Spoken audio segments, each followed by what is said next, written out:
Hello everyone and welcome to the Armageddon game of the final match between Magnus Carlsen and Hikaru Nakamura. Even though it seemed like Magnus would just win the entire match as he only needed a draw, in game 6 he blundered and Hikaru won a very nice game, drawing the actual match. Now this is game 7, this is Armageddon, so let's see what happens. And as usual, players bid for who gets the black pieces. When you have the black pieces, you only need a draw to win the match. And Hikaru bid as low as 6 minutes against Magnus's 10. So Magnus played knight f3 and knight to f6 by Hikaru. You can see that Magnus almost 10 minutes on the clock. Hikaru already down to 6 minutes and 11 seconds. Saying that he doesn't need any extra time to hold Magnus to a draw because, like I said, he doesn't need a win. He only needs a draw. So let's see what Magnus plays when he absolutely needs a win. He plays pawn to c4, pawn to g6, and knight to c3 with bishop to g7 and pawn to e4, sort of avoiding the King's Indian. But very quickly we transpose right back to it. Pawn to d6 and now pawn to d4. And we have the standard or the normal King's Indian defense on the board. We have castles kingside, bishop to e2 and pawn to e5. We have pawn to d5, not right away. First Magnus castles, we have knight to c6 and now pawn to d5. So this is still the standard line, very often played. Knight to e7 and pawn to b4. We have pawn to a5 and Magnus captures on a5. We have pawn to c5 by Hikaru and pawn to a4. Rook captures on a5, and now there are a couple of games, not a couple, there are maybe like 50 in the database, maybe even more, where rook to a3 is played. This is the top move. Bishop to d2 is played, putting pressure on that rook on a5. Also knight to d2, a very well-known move. But here Magnus plays rook to e1, and it is now as of move 12 that we have a completely new game. So let's see how Hikaru continues. He goes knight e8, a standard King's Indian move. You want to prepare pawn to f5 and push on the king's side.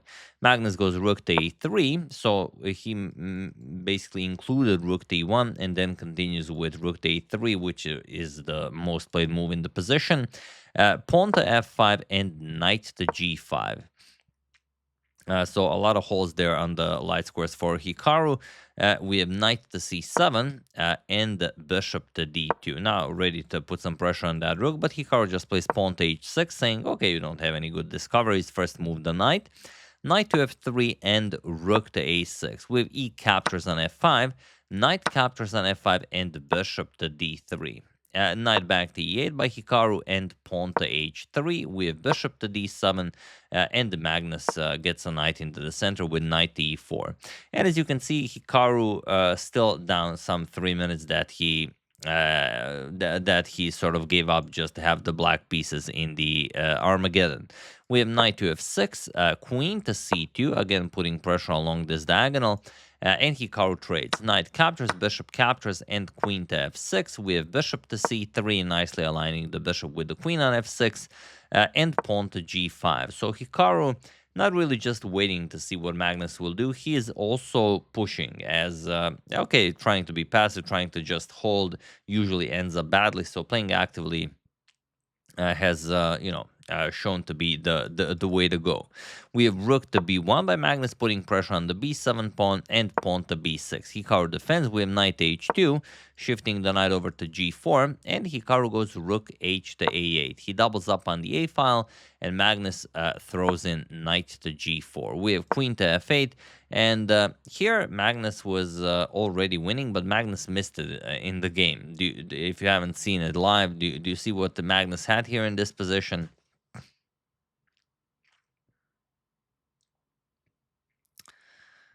So the knight here is already attacked twice. If you could attack it another time, let's say with rook to f3, that would be great. So that pawn on e5 has to go. Bishop captures on e5. And after the captures with the bishop or with the pawn, doesn't really matter. You're just going to play rook to f3. You won a pawn, you're going to win your piece back. And okay, black would also win the a4 pawn, but it doesn't matter. White's position is just too overwhelming due to the black's light square weaknesses. For example, pawn to h5, you can attack the knight. you're just going to capture on f5 and now threaten bishop h7 or e6 check to pick up the queen. And even if the queen moves, you're going to go bishop to e6 check, for example, king h8, knight f6, and that's it. You're threatening checkmate with the queen and knight.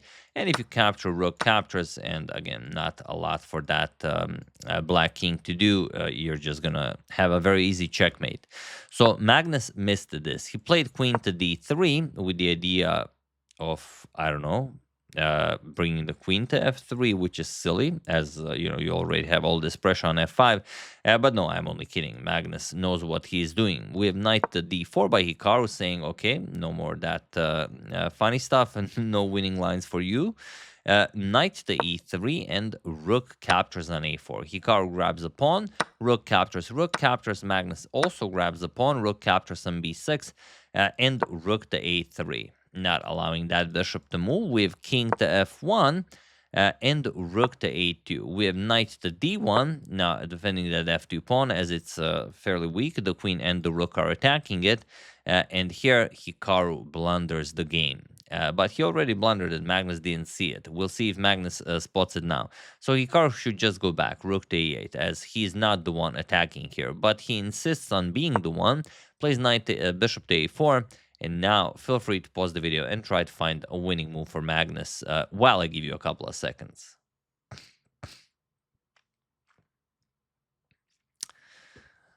Yes, I know you checked bishop to h7 first because it's a check, and we always have to check checks first, and it is winning, but a queen instantly to b1 is even better, as now you are threatening the rook here on a2, and also rook to b8 will be a pretty strong move. And even though you can sort of move the rook, let's say rook a3, and after rook to b8, okay, you have bishop back to e8, it doesn't matter because now bishop h7 check, king h8, and okay, you can eliminate the knight, captures, bishop g6, and that's it. There is no defense here. Black just gets completely destroyed. And so Hikaru played bishop captures on d1. He decided to give up the exchange, and Magnus very, very happily accepts. Queen captures on a2. We have queen to f4 and the rook to b8 with check. Bishop to f8 blocking and queen b1. Not much for Hikaru to do here. Magnus is just up too much material now. We have bishop to e2 with check, king to g1, and bishop captures on c4. Winning the pawn, but that's all there is to it. Bishop captures on d4. We have e captures on d4. Bishop to h7 check, king to h8, and now bishop to f5, cutting off the queen's defense of the bishop on f8. Hikaru played king to g8, and now Magnus sort of has a checkmate in 9 moves. But yeah, Hikaru resigned way before that. He played pawn to g3. Yeah, that's all there is to it. Queen to f3, bishop to e6 check, king to h8, and queen to g6. And he was in this position on move 43 that Hikaru Nakamura resigned the game, as there is nothing more to be done here. Once you give one check, queen d1 check, king h2, that's it. Too many checkmates are being threatened, and there's nothing for Hikaru to do. If the bishop was on f3, it would be a different story, but it's not, so it isn't. So yeah, very nicely done by Magnus. Also very nicely done by Hikaru. He was down, and then he came back, and then Magnus won again. He had a leading advantage and only needed a draw in the final game, and Hikaru just beat him on demand, forced Armageddon, and then he even won the black pieces in Armageddon. He bid those 6 minutes, but Kaisa said, not today. He who plays for a draw shall not be rewarded. Even though, as you've seen, Hikaru wasn't really playing for a draw. He was attacking with black.